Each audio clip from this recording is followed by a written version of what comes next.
what mechanism do you think, government can, apply here to ensure compliance?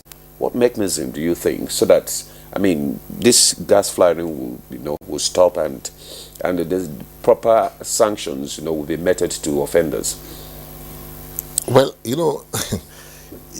would appear as if there's some kind of conspiracy between the operators of oil and gas sector, against Nigeria and Nigerians. Because if you look at even the PIA, which is supposed to come to now open up the industry and allow you to know what is happening, and Nigerians can criticize and correct and things like that. To me, believe you me, most of the provisions of the PIA even made it to be more opaque than hitherto. So when you come to the issue of this gas flaring, like I was saying, and like the Honorable here says, there are agencies of government, and Honorable also confirmed it, that are charged with responsibility to ensure that you have a well-regulated industry, because that industry, like all of us know, is the mainstay of our economy. So there's nothing you do in terms of tightening regulation and monitoring that will be too much. But look at how we are running that industry. It's the most arbitrarily run sector of the economy in this country today.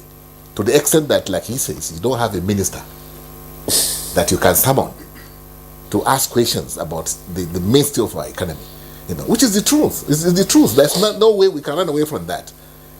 And the people working, that's why the people working in that sector of the economy, they're like teen gods. They're like, people that you cannot touch. So until we wake up as a nation and we become serious about what matters to us, oil and gas sector matters to this country, how we survive.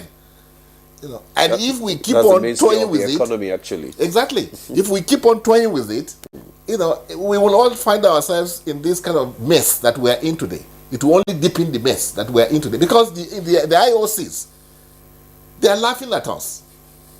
Like I mentioned, why is it that in their own countries we don't have all these stupid laws that don't factor in the interest of the nation or your people? Like Norway, why is it that they have zero tolerance for gas flaring? The issue is this: every well that you see, the composition in most cases is about 40-60. 60% is gas. In some cases, even 70% or 75% that is gas. It's only 25% that the crude oil, that is crude.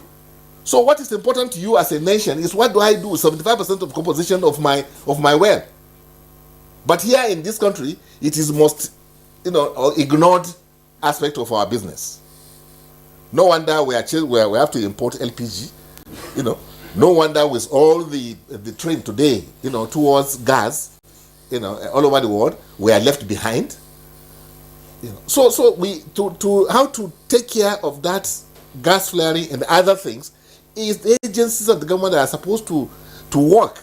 They should stand up. They should really be allowed to work. They are not even equipped. You talk about the NOSRA, the one that is on the environment. How much are they equipped? You talk about agency in charge of metering, that is Western Measures in Department of Federal Ministry of Trade and Investment. That one is in comatose. You talk of all agencies and look at what PIA has done. In fact, it even altered, these agencies of government that should look into what oil and gas sector is doing. That today, the oil and gas sector NRPs can start the business from the beginning to the end of it, including export, and no other agency will come in to say, what are you doing? So what kind of irresponsible arrangement is that? Your AGF doesn't know what is happening in that sector. The CBN, those ones are bankers. And RAMFAC doesn't know what is happening. They don't have a means of knowing what is happening in the sector, the most important sector of the economy. You don't have a metering system. You don't have a monitoring system. And you say you are serious. So the only day we become serious is when we now do what those who are operating here are doing in their own countries too. So that's the only way you can get gas flaring, you can get royalties, you can get the PPT and everything that accrues to the government to accrue to government in the manner that is supposed to. Not in this, ramshackle kind of arrangement that we have. That's why I say there's some kind of conspiracy. People in government against Nigerians. as far as oil and gas sector is concerned. Because we know what to do. We know. It's not that we don't know. Okay.